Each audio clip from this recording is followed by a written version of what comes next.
This is a blight on Australia. Yeah. The rate of Indigenous incarceration in this country is appalling. Young Aboriginal people, they've got a distrustful relationship with police for all the historical reasons we know. There's this whole toxic relationship that just escalates.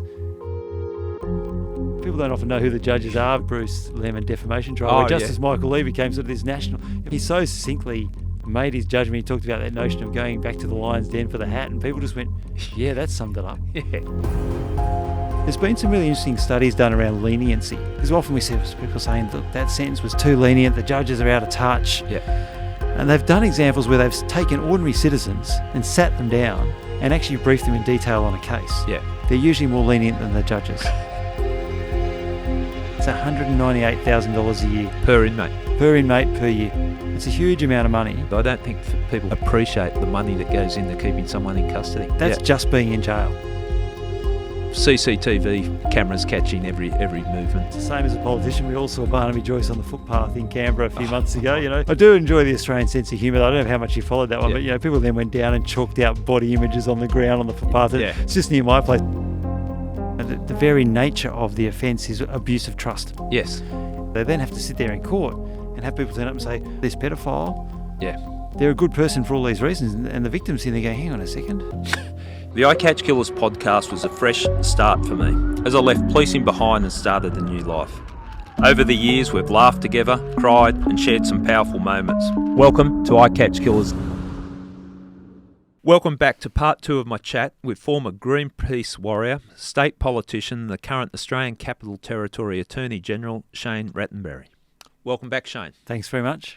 Now, Shane, before we get back talking about crime and solving all the issues in the world of crime, you're obviously a very busy person, a very driven person. How do you find balance in your life? I think in a job like I have, it is important to get that balance. Yeah. Otherwise, you just burn yourself out. So I used to do triathlon.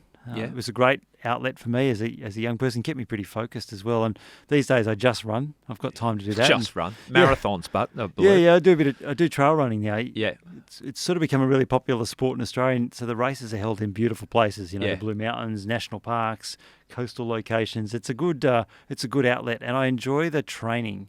I usually run by myself in training. Yeah. And running with mates is really fun and social, but because my job's so full on, actually having some quiet time. Yeah.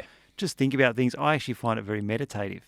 I think I do meditation, and I do describe running as it can be have the same effect, because you can just switch off and get lost in your thoughts and don't worry about anything else other than one foot after the other. And I think for people who've never been runners, they think, running must just be painful. But once you get fit enough, and your body's adapted a little bit, you can just go out for a run and it doesn't hurt. You're just sort of cruising along, and especially in Canberra, I live, we've got some nice nature reserve areas, and you go out and there's birds and there's kangaroos and wildflowers in the spring. It's pretty good for the soul, actually. Yeah, and you can get lost in that. So that's your balance. You talk triathlons. You did you do the Hawaiian triathlon? I have done it once. Yeah, that's a tough event. Just tell people that don't understand how far you ran, swam and cycled. So the Ironman, and in Hawaii it's really hot and humid as well, so the temperature adds a whole lot to it, but it's a 3.8 kilometre swim, then 180 Ks on the bike, and then you jump off and run a marathon, so 42 Ks at the end. How'd you feel after that? Pretty poorly. Yeah. Big effort. It's just a tough day out. I've done the Ironman about half a dozen times in various places. I've had some good ones and I've had some bad ones. Yeah. If you hit the wall, it's a long day out there, and you sort of get home feeling pretty queasy. But if you get it right, it's the most exhilarating thing. And hitting that finish line, you've achieved something you never thought you could do. Yeah. There's an enormous sense of self-satisfaction in it, of having pushed yourself through some dark moments. You get out there and you're like, I just want to stop. I just want to give up. And you keep going. So the thrill of finishing is pretty powerful. It builds up that resilience, doesn't it? If you put yourself through that sort of pain and that sort of test, that you've got through that, so other things that you face, you go, okay, well, I can manage this. It's really true. And in some ways, the race day is the fun day. It's the preparation that's hard. Yeah. I once saw one of the professional triathletes say, I love race day because, you get out there, there's people come and cheer for you. It's catered because they have aid stations and things. Yeah. When you're out training by yourself, they're the long, hard miles. They're the lonely times. But it does teach you focus and discipline and, overcoming hard obstacles. Yeah. And also you get what you put in. Like, you can't shortcut your training. You've got to put the kilometres in your legs and get yourself ready for it. So you can't take shortcuts. So it's a good lesson in life, isn't it? And that's always been the motivation for me in training, is if I don't do it there, it's going to be a lot worse when you try and do the event later. Do you try to train early in the morning? Or Yeah, I do, because if otherwise you get into the day and the day takes over. Yep. And it's a nice, peaceful time of day. I guess I've probably become a morning person as a result of it. Yeah. There's not many people around. The sun's coming up. The birds are out. It's a pretty good time of day to be out there. People who are not morning people are missing out, I reckon. Let's not tell too many people, because I'm a morning person. I love it. You get up, you do your get all your stuff done, do your training. There's no one around, and then you got the day ahead of you. I would imagine in politics, like in policing too, if I got my training done in the morning, I didn't care what happened for the rest of the day, because I've already had my me time in the training. It's a perfect description of it. Absolutely. Yeah. Now, I've also spoken to your staff, and I'm not going to name names, and I won't even look in the direction, but they want me to find out, seeing this is called I Catch Killers, whether you're a robot.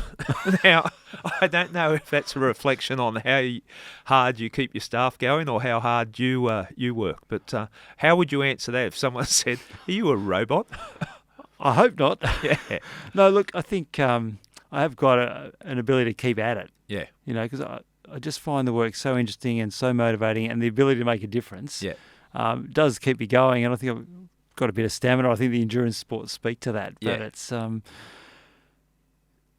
you do hit a point sometimes where you've just got to go home. Yeah. And I do have that real balance. Sometimes I just go home at the end of the day, and the work is really intense. And I'm sure you had this experience as well. And you get home, you sit on the couch, and you just don't move. Yeah. Because you've spent all your not just your physical energy, it's the expenditure of emotional energy. Sometimes I get home, I didn't even have the energy to say hello. You have just drained everything out of you. But and that's part of the sacrifice for the family as well, because you come in, you're like, don't talk to me, I just need some quiet time. Yeah. And they're waiting for you to get home. You've been gone a long time. So that, that's some of the toll of these kind of roles. You've got kids? I don't, no, but I met a partner later in life. She's got kids, and we're now starting to see grandkids come along. Okay. So that's been a lot of fun for me, and it's a good balance. That's as well. That's a good experience. That balances you out, doesn't it? Yeah, you come home and you got someone that doesn't care what you've done, doesn't care that you're under pressure, and they're hilarious. Yeah, they're just so much fun. Good fun. Okay, we'll get back to quite a few topics we've got here. The First Nations people, over-representation in the prison system. Now, you also had a portfolio, Indigenous affairs. I did early on in my ministerial time. Yes, yeah. What's your thoughts on that? Because it's quite confronting. This is a blight on Australia. Yeah. The rate of Indigenous incarceration in this country is appalling. Yeah. And we talk about over-representation. You are far more likely to end up in jail if you're an Aboriginal Australian than if you are a non-Aboriginal Australian. And in the ACT, that proportion is actually the highest in the country. Really? That's partly because our rate of imprisonment of non-Indigenous people is actually much lower. Right. When we first built our jail, we had a very low rate of imprisonment. Yep. And partly I think it's because the judges didn't want to send people away and they kept them in the community. As soon as we opened the jail, the prison rate skyrocketed. And in the last 5 years, we've actually managed to bring that back down. Yep. But we haven't brought it down as much for Indigenous people. And so that tells me we've got a lot of work still to do, because the programs we're putting in place are having an effect. They're reducing recidivism. They're cutting the rate of imprisonment. We're giving the judges alternative diversion pathways for people, but they're not working nearly as well for Aboriginal people, and that is something we've got to do more work on. Okay. Is there, when I'm dealing with Aboriginal people, quite often they say when people are trying to find solutions for us, why don't they come and ask us? Yeah. Is there anything that's in the pipeline that you think might provide that type of listening, finding out what needs to be done and finding a solution? Oh, definitely. We've got to have more Aboriginal community-controlled organisations. That's the sort of tag you put on them. Yeah. But running a lot of our programs, and certainly we are trying to build them up, but we only had a couple in the ACT. In recent years, we've started to have more come in.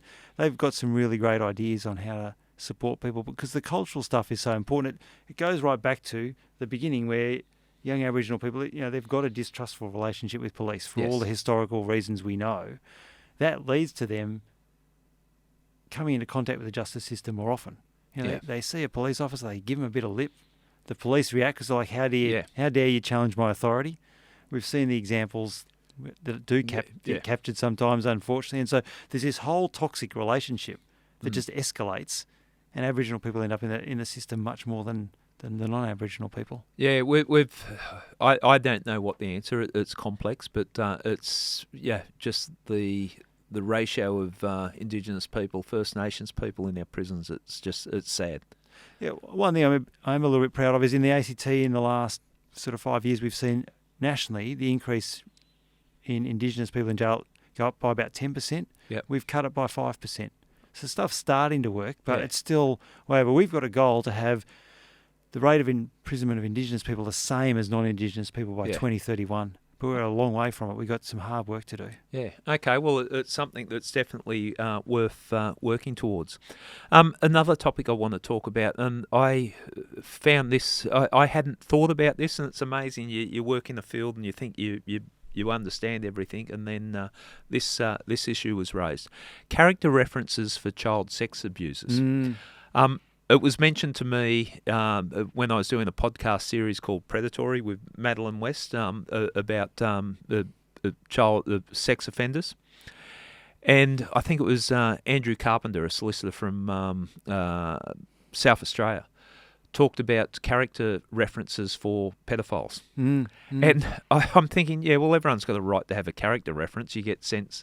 But the nature of pedophiles, child sex offenders, is that they groom people, and so they present. It could be the scout leader, it could be the minister at the church, it could be the soccer coach.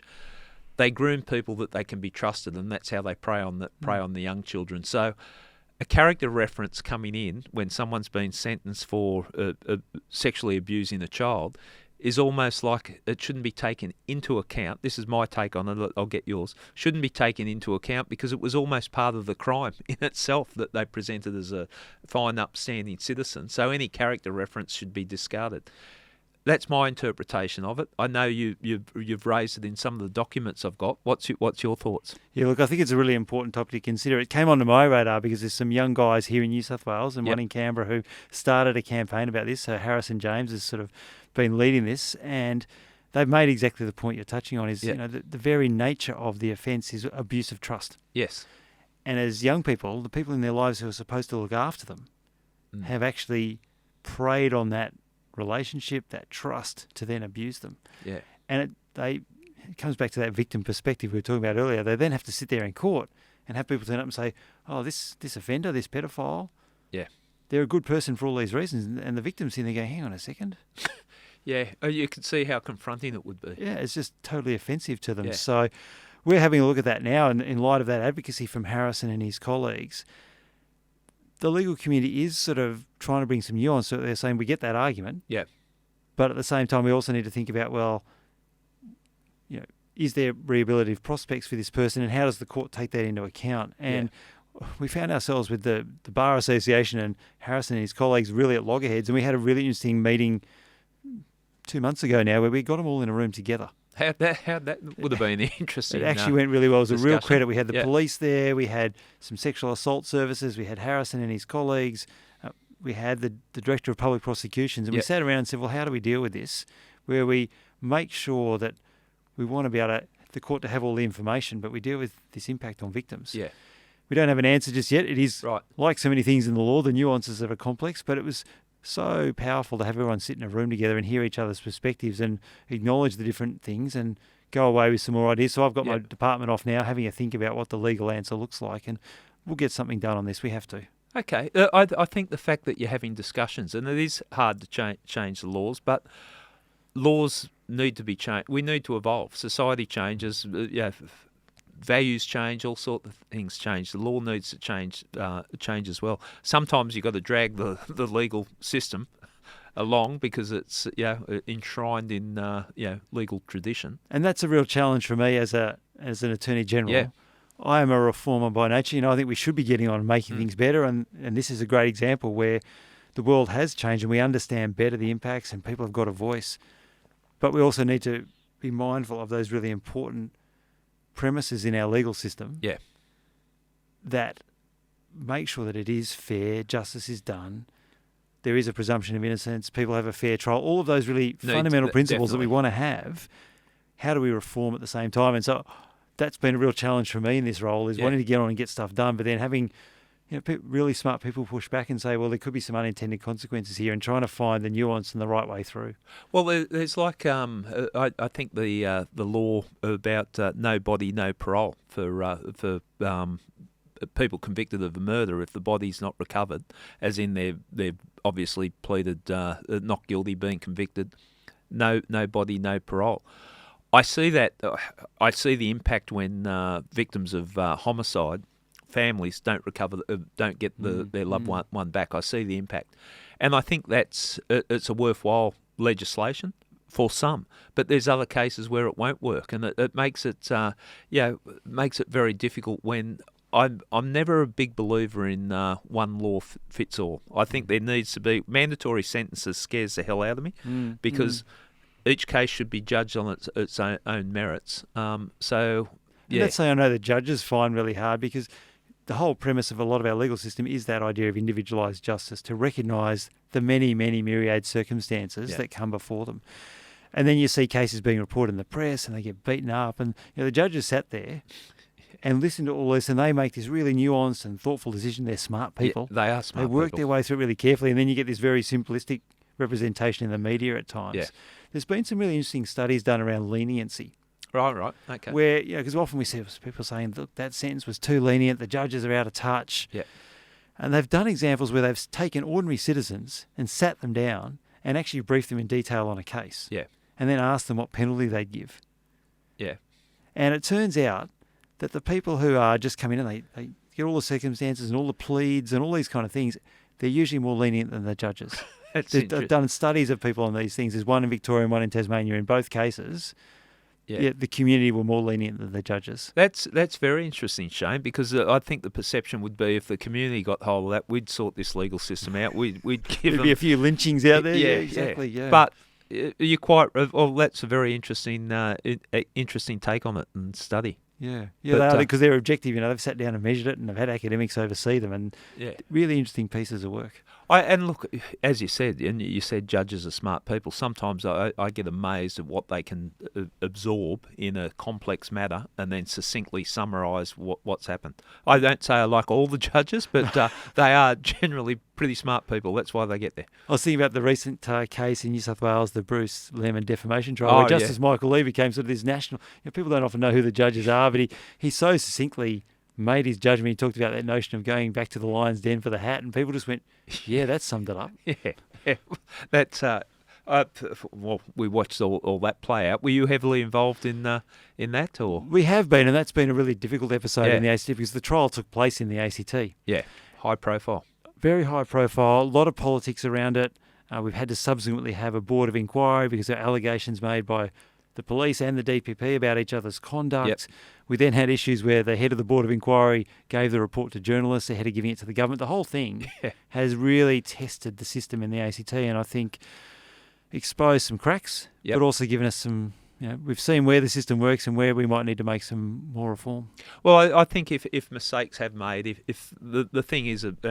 we mentioned it in part one, we all make mistakes. You'll make a mistake, I'll make a mistake today. Well, it's just human nature. But if we learn from those mistakes and it can fix it, that's a good thing. But we won't delve into it. I imagine you would have been in the thick of it when it was going on.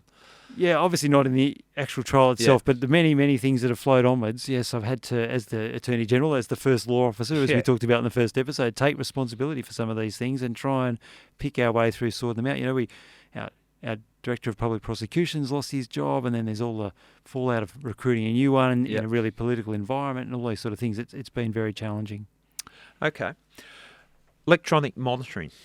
I think there is so much that can be done in that area. I know when we were all going through the COVID times, we could track everyone in the country, everywhere people went. I think electronic monitoring can be used in so many different ways that we could make a huge difference on the way that we prevent crime and deal with crime. What's your thoughts? Yeah, look, the ACT is actually the only jurisdiction in Australia that does not have it. Yep. We're currently working on putting it in place. Yep. I think it's got a lot of possibilities. It's also again, the nuances of it are really interesting. Yeah. I think people think it could be a panacea. Hmm. The work we're doing at the moment to build up a system to implement it, we're having to think very carefully about, well, what type of people do you apply it to? What's a suitable crime? What offending type? What point in people's journey through the justice system? Yeah. People see a lot of potential around domestic and family violence particularly, and the idea that you can have a bracelet on the offender and potentially the victim also carrying a chip or something. But even within that, we're talking to the domestic violence services, some of the victims, they don't want to be carrying a chip around the whole time. And there's questions of, well, are you creating a false sense of security? The idea with that is, when the perpetrator gets close, an alarm goes off. That's premised then on having the police resources, that the police turn up in time. Otherwise, you are creating this false sense of security. So there's a whole lot of nuance in it. I think it's got enormous potential, but it's probably, like all these things, not as black and white as you might think it is. I spoke to Hannah Clark's the parents, Lloyd and Sue. Hannah from Queensland, the terrible tragedy, domestic violence, where Hannah and her 3 children were set alight in the car. And I asked that question, and the way that they've got on with their life, it just amazes me. This is how people overcome adversity. But we talked about electronic monitoring, and they lived and breathed it. They saw what was going on with Hannah and her partner, and they made the point that if he had a bracelet on, when it became obvious, like domestic situations, a domestic violence order taken out or a protection order taken out, people often say it's only worth the paper it's written on, which is quite right if people aren't compliant to it. But if he had a bracelet on, and it doesn't have to be a bracelet, it could be a ring these days. Who knows? There's so many different ways that it could be done. And Hannah had one, and if he came within a 5-kilometre radius, she'd be notified, or if he took the monitor off, she'd be notified. It would have given her peace of mind, and it's a system to.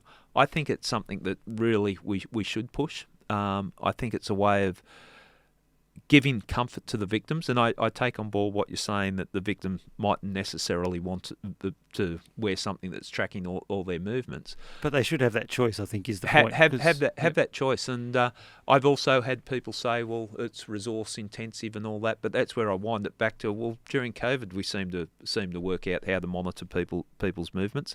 So I think there's something definitely there. I also... And I don't... that resource intensive thing, I mean, yes, but no. Yeah. If we can save somebody's life, then resources we should spend that money. Don't really come into it. And it's not at the moment the restraining order's taken out that you get the bracelet put on your ankle, but if you're showing the propensity to ignore the conditions of it, maybe 1 or 2 strikes and you've got a bracelet on. The great risk, though, is we see in these domestic violence homicides often very rapid escalation. Yeah, true. And so working out that point to intervene, and this is the bit we're trying to think through at the moment, is, well, what's the right way to put it in place? What's the intervention points? Yeah. They're the bits that, so we don't want to create that false sense of security. Yeah, I understand what you're saying. Coercive control is another legislation that's coming in, and I think that will be a powerful legislation that once police understand how to use it properly. And we've spoken on the podcast about it. It's a coercive control is if the partner, it mightn't be physical abuse, but it might be controlling your finances, who you speak to, access to your phone, that type of thing. That is considered domestic violence. It's just not the physical violence. I think there's a lot of improvements that can be made in that area as well. Yeah. So we have a thing called the Standing Council of Attorneys General, and that's all the attorneys around the country. We issued some principles last year around what coercive control is, because I don't think it's very well understood yet. No. And people are beginning to understand it much more clearly, and we've got a lot of community education to do. We've now seen a couple of jurisdictions have made coercive control an offence, a standalone offence. In the ACT, it's not at the moment. It is part of the definition of domestic and family violence. So you can get a restraining order based on coercive control. Okay. And then if someone breaches the restraining order, that becomes the criminal offence. Yep. There is a suggestion that we should make it a standalone offence. Now, a couple of jurisdictions have done it. Yeah. We've opted not to at this point, but we are watching very closely and seeing how that pans out, because one of the issues with coercive control is what's called misidentification. Yeah. And not often, there are circumstances where people get identified as the perpetrator rather than the victim. Okay. After a whole lot of coercive control, they then lash out and they're seen as the perpetrator of domestic violence, and you're getting perverse outcomes. Okay. And so there's a really, I think, fierce debate going on amongst domestic violence experts and advocates and service providers about how we work our way through this. And the advice we've been given at the ACT at the moment is we should not criminalise coercive control until we have better community education, better police training, because otherwise we're going to see the wrong people being locked up. Okay, I can't speak to community education, but police training is like if you bring legislation in, we need to know how to use it if we're in the police. So I take your point there. We've back on electronic monitoring, a substitute for people going to prison. What's potentially, yes. Yeah. Yep. And that could be you've got to be home by 8 o'clock because you're normally committing your offences at night. And yeah, there's a range of ways you can use the monitoring. You can use it for, you can put geographic boundaries on it. Yeah. You can put time curfews on it. There's a range of things you can do. And again, that's for me the really interesting part of it, presenting the judges with an alternative. Because, one of the things I've had conversations with judges is they say, well, I don't necessarily want to send this person away, but I haven't got good alternatives. And that's where we've tried to really work on these alternatives in the ACT, things like the drug court, the circle sentencing, various other models.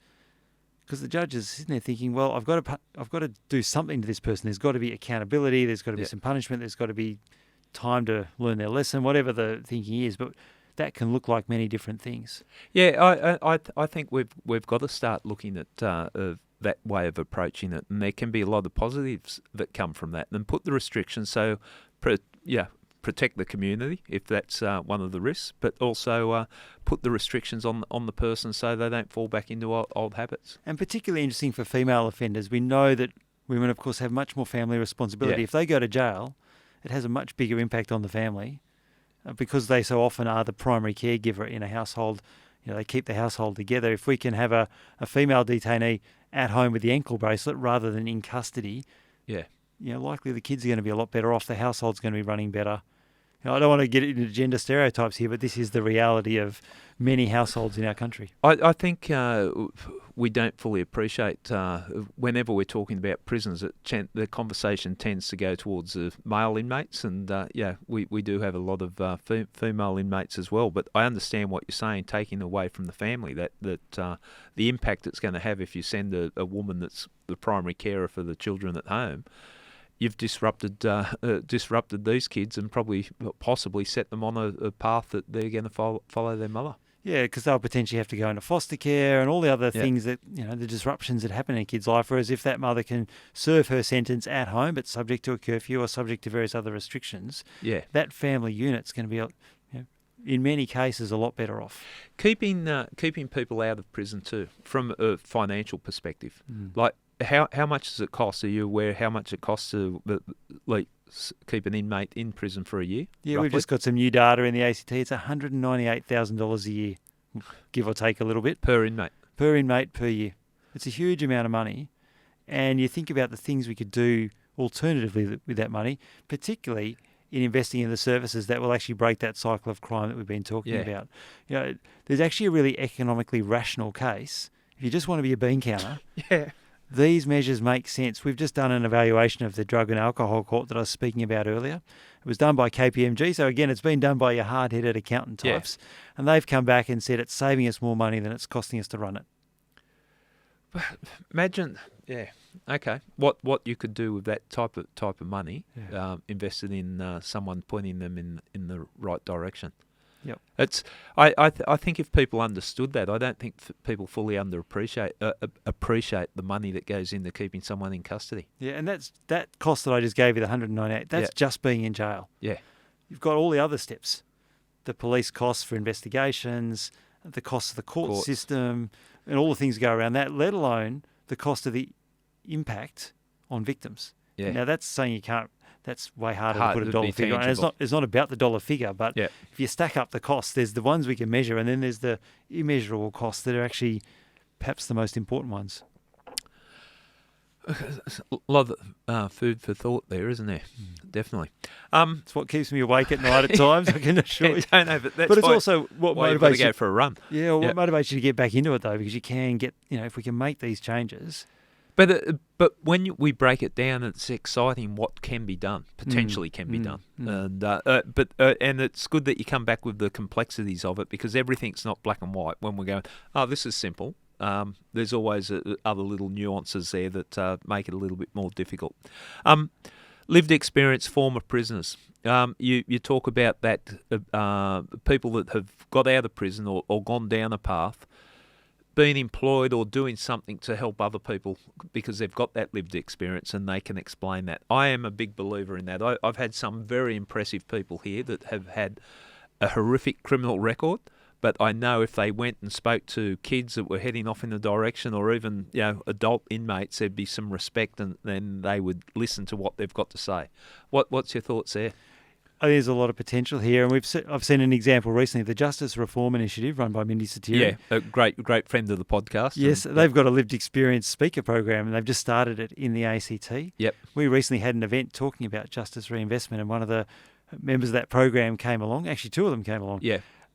And their stories were so powerful, so interesting, and they really made the case so effectively.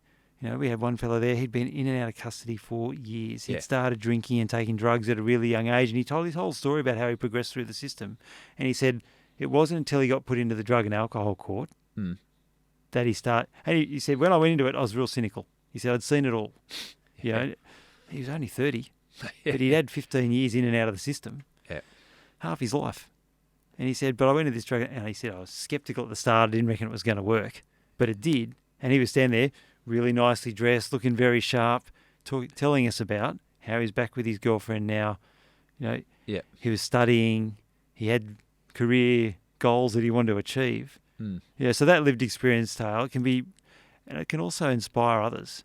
For me to sit there and tell someone, hey, get your life back on track, I've got no credibility. That's the thing. That's the thing. If someone's walked the path that these people are heading towards, and they're coming in and going, "Hey, look, I'm telling you, it's not the way to go. This is what you can do." It gives them potentially to turn lives around. I'm a big believer in it. I'd like to see.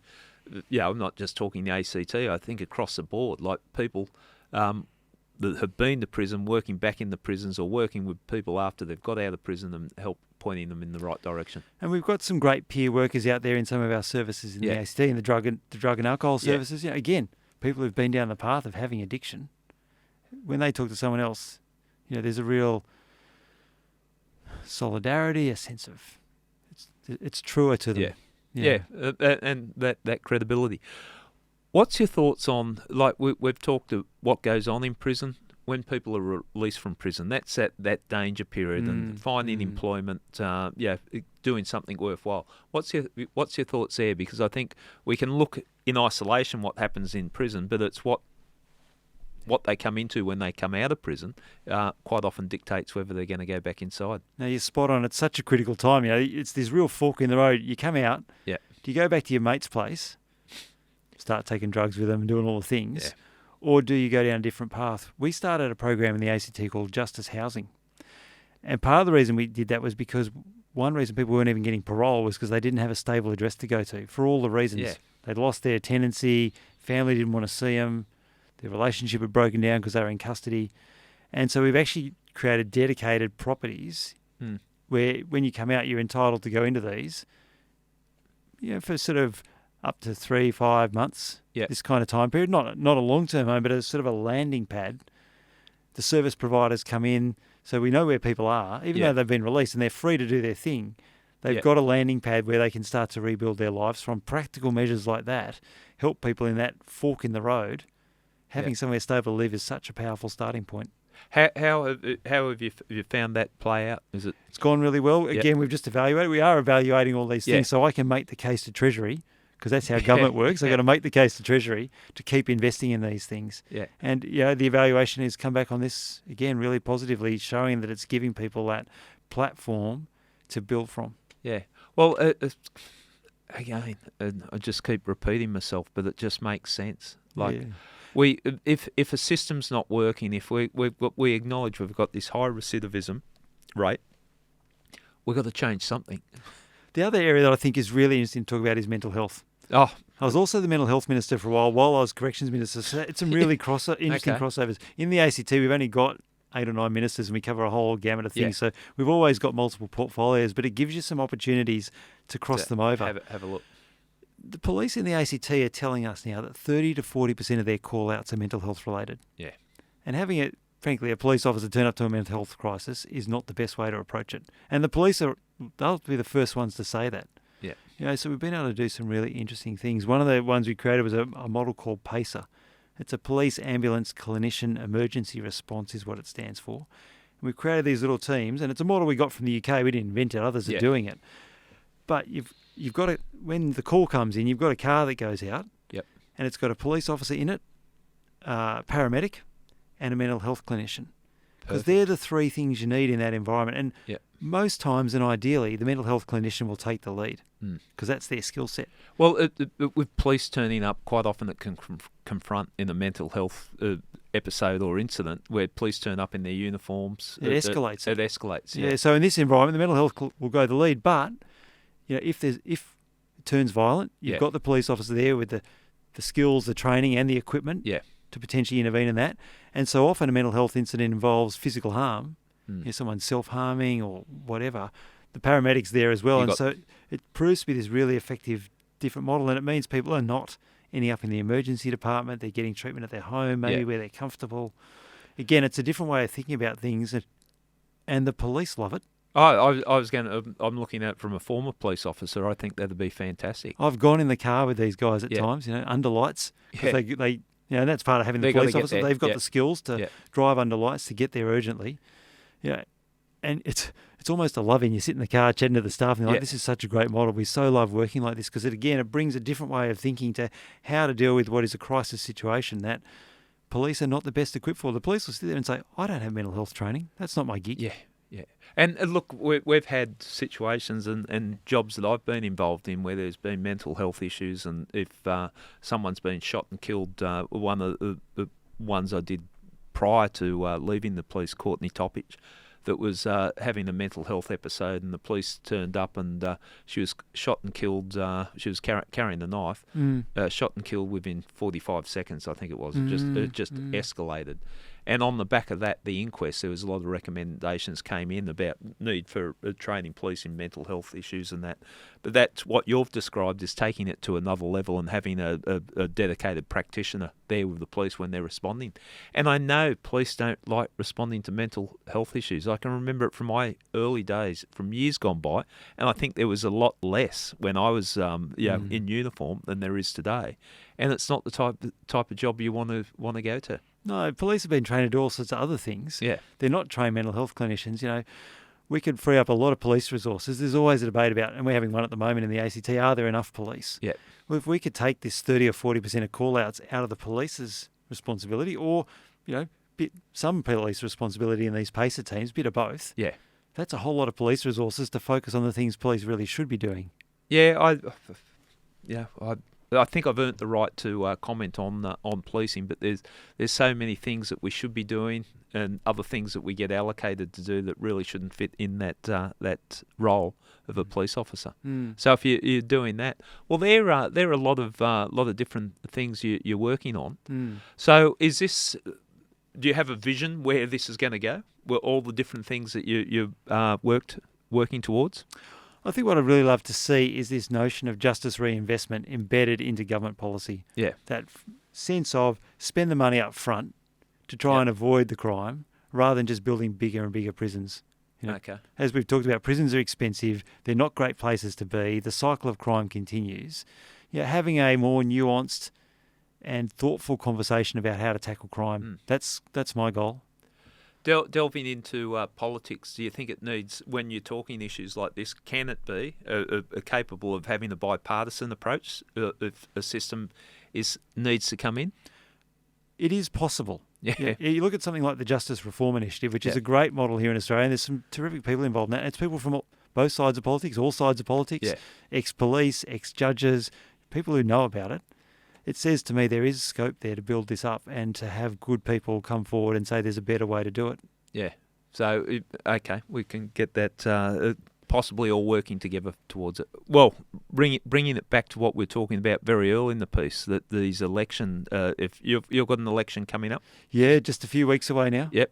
Law and order's not going to be the big talking point, or no, it is. No, the Liberal Party are running a pretty strong law and order campaign. And, they're talking about more police, and we've just allocated a whole lot of new police in the last budget, because you do need to grow the number of police. We're a fast-growing town. We've got new suburbs coming on stream. We do need the police resources, but my argument is we can't just be doing that. Yeah. We have got to meet those needs, and there's a demand there, and we've got to build a new police station in the new area. Those kind of things, they're just practical, ordinary government things, but that can't be the only answer.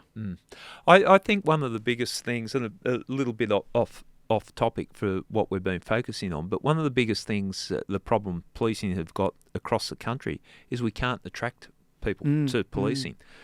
I look at that and I don't know why. Maybe it's just a shift in, I think COVID didn't help. Like it was all, the police were doing very unpopular work. You can't go here, where are you, all that type of stuff. But when we talk about increasing policing, I think it's quality over quantity that is most important. If you get a good police officer, and I can only say from my career, whether they be in uniform or a detective or in a specialist area, one good police officer can make a world of difference. I know when New South Wales elections, when they said we're going to increase police, and I had a couple of issues with police officers that weren't performing, that took me to the PMO, as in the psychological issues. And it was said to me, just in a throwaway comment, that what happens whenever we have a state election and law and order becomes an issue, someone's promising we're going to bring in more police. So they accept police that were initially rejected, and then it's like this, you could see the cycle. Okay, state election, we've increased police, and then you can see the ones that have created problems in the cops. Perhaps shouldn't have got the job in the first place. Shouldn't have got the job in the first place, rejected first up. But let's just lower that bar a little bit further. So, I think it's a very rewarding job, policing. But, the fact that we can't attract people. Yeah, I think people probably perceive it as a pretty tough job. Yeah. Because as I touched on earlier, police are going to things that, frankly, the rest of the community should be pretty grateful they don't have to deal with. Yeah. Worst day in people's lives, horrendous violence, horrendous abuse of others. It's... You don't need me to tell you this. I feel like I'm telling you how to suck eggs. But I think people do perceive it as a potentially tough job. But I think it's also a very rewarding job. Again, like being a corrections officer, you can make such a difference for the community. Yeah. Well, that's... my eyes were opened up to the quality of the people that were in corrections and the work that they were doing. But I think in policing and maybe even corrections, everyone is so accountable in this day and age. Like as a young police officer now, you make a mistake and you become a YouTube sensation. You're on social media and you've done something. When I was going through, you have to learn somehow. You make a mistake and someone would say, that's not the way we do it. This is how to do it. It's interesting you say that. We had the debate a couple of years ago about bringing body cameras for our police in the ACT, and I was a real supporter of it. Yeah. For in both directions. Yes. Because you also see police being accused of things they didn't do. Yeah. And then there's also times where you do get people that, go beyond what they should be doing and breach the protocols or whatever. And the beauty of the body camera is it just, there's no argument. The tape's there and you know what happened. Yeah, I think I'm ahead of my time. I use my phone, but look where that got me. recording on my phone. Maybe I was just ahead of my time. I agree, like body cameras would be good, but what we've got the adjustment that we've got to make for that is that we've got to be able to present all the evidence, and otherwise, not this stunted evidence that gets presented at court where everyone's, I said this, he said that. If I'm talking to a crook on the street or whatever, a police thing, I communicate in a level that they understand. So if I'm talking to someone that's likes to swear, I'll throw some swear words in there just to get that communication. If I'm talking to a politician, I'll talk differently. That's the way context matters. But that's the way that I forgot you're a politician when I said that. but that's the way you communicate as a police officer. Now, if we're all wearing body cameras, I think we've got to, the courts have got to accept that we've got to loosen things up a little bit. That, sometimes you've got to talk in a way that you can get that communication across. And I think it'll save a lot of problems. Certainly when they brought in recording interviews, I was a detective there, and some of the old school detectives where we used to do it on the typewriters, they're going to have a camera and we're going to record what we're saying in the interview room. Sacred. We can't let people in there with a camera. But that was the best thing. That saved us so much court time that in an interview room you put on the camera and start recording. So it might be a step in the right direction. Is there resistance from police on it? No, I think they were pretty keen. Yeah, it was just working through even the legislative issues around privacy and how it could be used, and some of those points you're touching on as well. But I think most people saw that it was going to work well for everybody involved, because it clears things up and it takes away some of the subjectivity, so that when you turn up at court later, the context often is captured there. Yeah. And like turning up, I'm thinking for domestic violence incidents, like turning up and having a camera there. But it's that privacy issue and that. But the world has changed that much. You walk out in the street, CCTV cameras catching every movement, everything that you do. So maybe we've just got to adjust our thinking that way. It's the same as a politician. We all saw Barnaby Joyce on the footpath in Canberra a few months ago. As a politician, everyone's got a camera out there, so we're all, accountability's up for everybody. Yeah. See, before like Barnaby Joyce, that would have just fallen into folklore all that time there. But now, I do enjoy the Australian sense of humour. I don't know how much you followed that one, but people then went down and chalked out body images on the ground on the footpath. It's just near my place. It's right in the middle of my electorate where it happened. And so, I did enjoy that people also had a bit of a laugh about it. Well, I think we've got to keep our sense of humour, and I take it that just in the conversations we've had, a lot of heavy subjects that we're talking about, but you've got to be able to laugh at things and see some fun in the world. Otherwise, it can just weigh you down. There's nothing like a bit of dark humour to get through some moments as well. I'm sure it's pretty prevalent in the police. You hear it from when I talk to doctors and the like. There's stuff that you point around. It'd be seen pretty poorly out of context, but it's a coping mechanism. Oh, 100%. That's how I survived in the cops, and other people survived that long. You got to have a laugh. When we would turn up at a homicide scene, like we might be there for 24 hours. We mightn't have slept for 48 hours, and you're there and you're talking. It's cold, and you'd say something, and I might say something to you, and you laugh or whatever. You have to be wary, because then if that's taken out of context, you're standing there smiling as you're standing over a dead body. And I was told when I was a young homicide detective, just bear in mind cameras are watching you the whole time, and I would pass that advice on. But it's an interesting world, the world of crime. And I've got to say, Shane, I do like, and that's what excited me about you coming on the podcast. I like the way that you're looking at it. I don't want this tough talking, chest beating, we're going to crack down on crime, because I personally don't think it always works. No, there is. You spoke very earlier about being smart on crime, not tough on crime, and that's actually what it's about. It's not about letting people off. It's not about having no accountability. Yeah. It's about how do we make our community safer in the long run. And what I like about the work we're doing in the ACT, and we're doing a lot of evaluations around it, the data is starting to prove it. Yep. And that's, I think, where, going back to the earlier conversation about how do we get bipartisan support on this, people believe in things they can see. Yeah.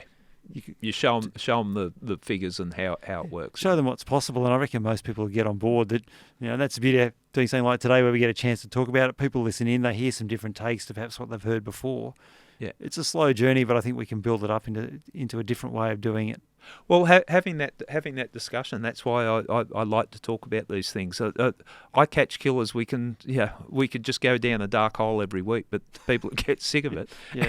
We've got to look at ways of fighting crime, and it opened my eyes up so much after I left the cops, because I wanted to fight. I still wanted to fight crime. Like, my career ended quickly, but I'm finding, speaking to people like yourself and just learning about different ways of approaching things, it can make a huge difference. So, I got to say, I like you. So good luck in your election. I can't vote for you. It's not that I'm not in that electorate, but good luck for it.